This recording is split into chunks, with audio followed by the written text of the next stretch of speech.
গল্পের ঝুলি প্রথম অডিও উপস্থাপনা। গল্পের নাম বন্ধুবিষ।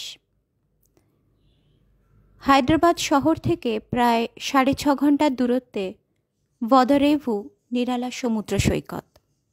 মধ্যরাত, মেরিন ড্রাইভের রাস্তা, তীর বেগে একটি RSQ-8 মডেলের কালো অডি হঠাৎ ব্রেক কষে দাঁড়ালো।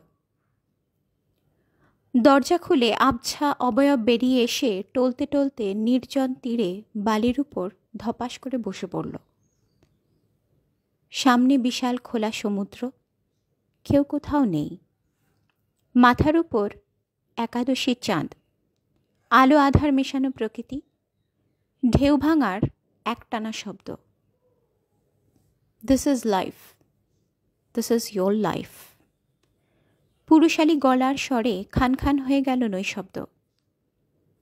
অভিক সেন জড়ানো গলায় চিৎকার করছে, তোমার লাইফ কোন শালা পাল্টাবে? That stupid old man, hell no. হাতে ধরা ভিন্টেজ ভডকা সরাসরি গলায় ঢালছে Abhik. No no no, that old man is a fox, a cunning old fox. ও তোমাকে বাঁধতে চাইছে, বাড়িতে সংসার দিয়ে বাঁধতে চাইছে। ওই ট্র্যাপে পা দিও না। আপন মনে নিজের কথা নিজেকেই বলছে অভিক, কারণ তার কথা শোনার কেউ নেই। কাকে বলবে, কেন বলবে? Men never cry Abhik, never never নে। বালির উপর থপাস করে শুয়ে পড়ল অভিক। সেন গ্রুপ অফ কোম্পানির একমাত্র উত্তরাধিকারী। উন্মুক্ত আকাশ, জোড়া তারা আর চাঁদের হাট। নির্জন সৈকতে 4 হাত পা স্টার ফিশের মতো ছড়িয়ে শুয়ে পড়ে অভিক শান্তি পেল কি? ভোরের আলো ফুটছে, নেশা জড়ানো ঘুমের রেশ তখনও কাটেনি, কিন্তু চোখে আলো পড়ছে। ধুর, জ্যাম জ্যাম, পর্দাটা টেনে দে না। কি রে, কোথায়? জেম হলো অভিকের বিশ্বস্ত AI রোবট, পার্সোনাল বেয়ারা। চোখ খুলেই হকচকিয়ে গেল অভিক। What the? আস্তে আস্তে মনে পড়ছে, কালকে ডিনারের পর খুব একচোট হয়েছিল দাদুর সাথে। অভিক যত বলছে সে কিছুতেই বিয়ে করবে না, সংসার করার মতো মানুষ সে নয়, তার উপরে কোথাকার এক সামান্য স্কুল টিচারের মেয়ে তাকে নাকি বিয়ে করতে হবে, ততই বুড়ো জোর দেখাচ্ছে, সম্পত্তি থেকে বেদখল করে দেবে। দাদু ভালো মন্দে মেশানো এক অদ্ভুত মানুষ, রাগী, জেদি, প্রচণ্ড অহংকারী, একগুয়ে। ইস, জামা কাপড়ে এমনকি মাথার চুলে পর্যন্ত বালি গিজগিজ করছে। হাবিব সেলুনে একগাদার টাকা খরচা হয়েছিল, পুরোটাই জলে গেল। দাদুর সত্তার দুটো আলাদা দিক আছে। দ্য নারায়ণ সেন, সফিস্টিকেটেড, টেকনিফাইড, আর অন্যদিকে কোল্ড ব্লাডেড খেলা, যেটা অভিক দেখেছে, তার মাও দেখেছিল। একবার যখন বুড়ো বলেছে বেদখল করবে তো করবেই। এখন একটাই রাস্তা, বিয়েটা করে ফেলা। পরেরটা অভিক ঠিক বুঝে নেবে। Abhik will never surrender to that old man. হিস হিস করে কথাটা বলল অভিক। প্যান্টের পকেট থেকে আধা বেরিয়ে যাওয়া আইফোনে হোয়াটসঅ্যাপ নোটিফিকেশন এলো। অভিকের 2 জিগরি দোস্ত একই সঙ্গে একই ছবি পাঠিয়েছে, আজকের সেলিব্রেশনের ভেন্যু আর কলগার্ডের ছবি। বাঁকা হাসি ফুটল তার। তুমি আমাকে কোনো দিন বাঁধতে পারবে না দাদু, not in 1000 lifetime. Ramesh Sharma আর বিকাশ আলুওয়ালিয়া অভিকদেরকে বন্ধু বলে, কিন্তু দুজনেই অভিকের থেকে বয়সে ছোট। আজ বছর 20 হলো ওদের সাথে বন্ধুত্ব। অভিককে নকল করার বৃথাই চেষ্টা করে ওরা, কিন্তু পারে না। অভিকের ডিএনএ আলাদা যে, রিগল, রাজকীয়, কিন্তু অভিশপ্ত।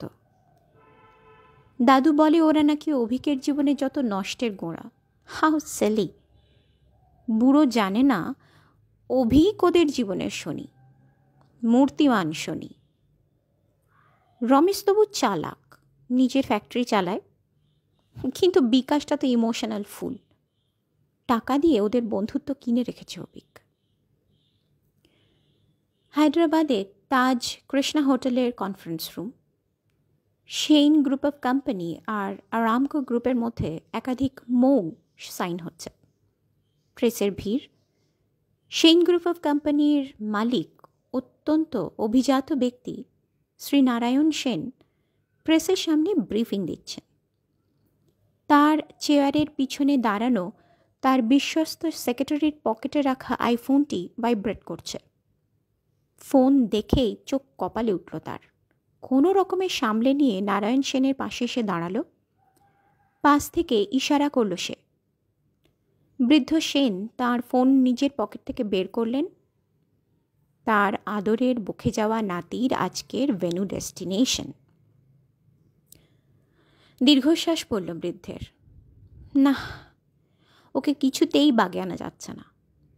বিয়ের আগে অন্তত নিজেকে একটু যদি না শুধরায় তাহলে কি হবে? এত বড় বিজনেস। বালুরঘাট কদিন ধরে খুব বৃষ্টি হচ্ছে। সুচিস্মিতার প্রিয় শহর বালুরঘাটের মাটিতে তার খুব প্রিয় সোদা সোদা গন্ধ পাচ্ছে। আজকে নির্ঘাত খিচুড়ি আর ডিম ভাজা করবে রুম্পি মাসি। মা বাবা দুজনেই স্কুল টিচার, বাবা রিটায়ার করছেন।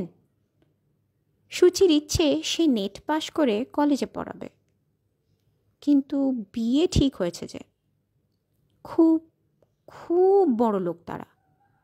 সাধারণ মধ্যবিত্ত পরিবারে সে বড় হয়েছে, আর 10 জন বাঙালি মেয়ের থেকে সে আহামরি তো কিছু নয়। তাই কেমন একটা কিন্তু কিন্তু ভাব জাগছে মনে। কি জানি কেমন হবে।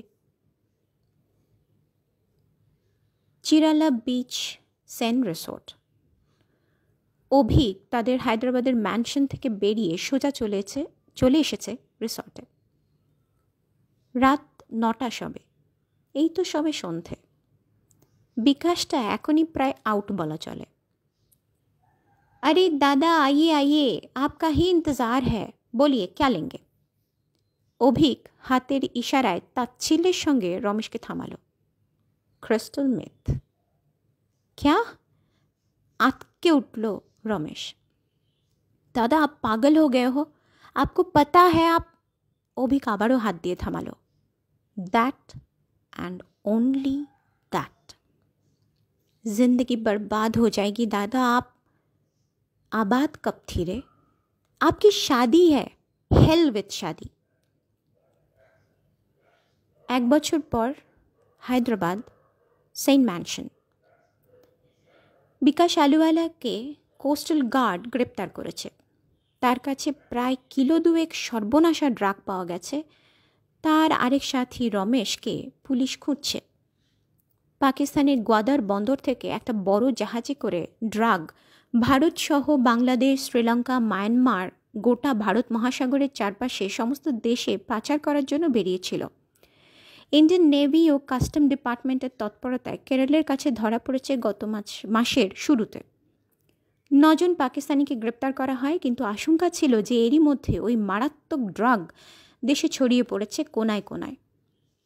কেন্দ্র ও সমস্ত রাজ্য সরকার মিলে যৌথভাবে গত মাস থেকে প্রচুর ধরপাকড় করছে। কেরালা, আসাম, অরুণাচল প্রদেশ, পাঞ্জাব সহ বিভিন্ন রাজ্যে বহু ব্যক্তি ধরা পড়েছে। তবে চিরালার মতো এত সুন্দর জায়গায় এই প্রথম কেস। পর্দা ঢাকা বিশাল ঘর, অতীব সুসজ্জিত। খাটে অর্ধমৃত একটা শরীর। একজন নার্স আর ডাক্তার নিচু স্বরে কথা বলছেন। খাটের 2 পাশে অজস্র মেডিকেল যন্ত্রপাতি। ঘরের লাগোয়া বারান্দায় দাঁড়িয়ে আছে বছর 25-এর এক নারী, দাদুর আদরের সুচি। ঘরে জীবন মরণ লড়াই চলছে। ডাক্তার বলেছেন আরও কয়েক মাস সময় লাগবে শুধু অভিকের দূষিত রক্ত শুদ্ধ হতে, তারপর হবে তার মানসিক চিকিৎসা। এসবের জন্য কে দায়ী? ওই দুই বন্ধু, দাদু যেমনটা বলছেন, নাকি অভিক নিজেই, নাকি দাদু নিজে? অভিকের জীবনে ওর দুই বন্ধুই কি বিষ, নাকি ওদের জীবনে অভিক?